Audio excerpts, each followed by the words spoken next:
सकाळी सकाळी उठलाय आज काही रे काम आहे पहिले ना सकाळी सकाळी राशन घ्यायला आलाय मी पहा तुम्हाला दाव तुम्ही किती गर्दी राशनच्या ठिकाणी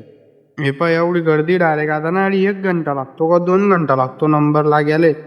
मग ना त्याच्यामुळे म्हणलं जाऊ दे आता थोडा आराम करू पहिले नंबर आता थमगिमलाही घेतलाय नंबर लागेन अर्ध्या 1 घंट्यात मग ते म्हणतील तुमचा नंबर आलाय मग तरी जायचं राशन घेणं राशन घेतलं की मग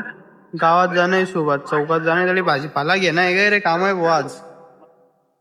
ते सगळे कामं करणे आज कारण की आज शनिवारी रिकाम पण राहत नाही काल दिमा बड्डे झाला बड्डेचा काही ब्लॉग बनवला नाही पण आजचा ब्लॉग बनव काय काय झालं ते बी सांगतो आणि कसं काय झालं ते बी सांगतो त्याला पुढे ब्लॉग मध्ये कंटिन्यू राहा सुरुवात चौकात तर आलाय मी पण गर्दी एवढी आहे फक्त किराणा आणि भाजीपाला घ्यायसाठी पण मग गर्दी तुम्हाला जाऊ तुम्ही आता गर्दी बिन काय काय घेतो ते बी दाखवतो त्याला भेटू आता पुढे काय काय होतं ते बी सांगतो घे बा गर्दी आज शनिवारनी तरी पण एवढी गर्दी आहे नाही रे इकडे गर्दी नाही पण इकडे गर्दी आहे घे बा गर्दी दुकानं बी लागेल चांगले मेन सुभाष चौकात इकडे टावर आहे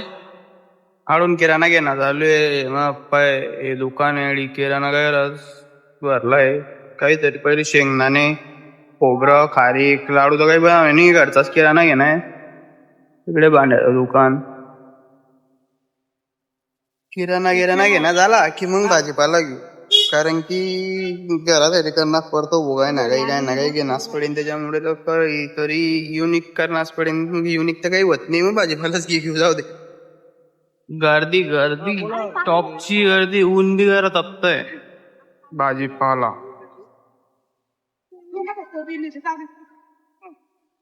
आणि घेतला एवढाच भाजीपाला घेतला तर चाललंय आम्ही घरी कारण की ना हो कामाला बी जाणं पडतो तर माझा कामा गिमाले जाणार वेळी आजचा दिवस साठी इथलाच खरं भेटू पुढच्या ब्लॉग मध्ये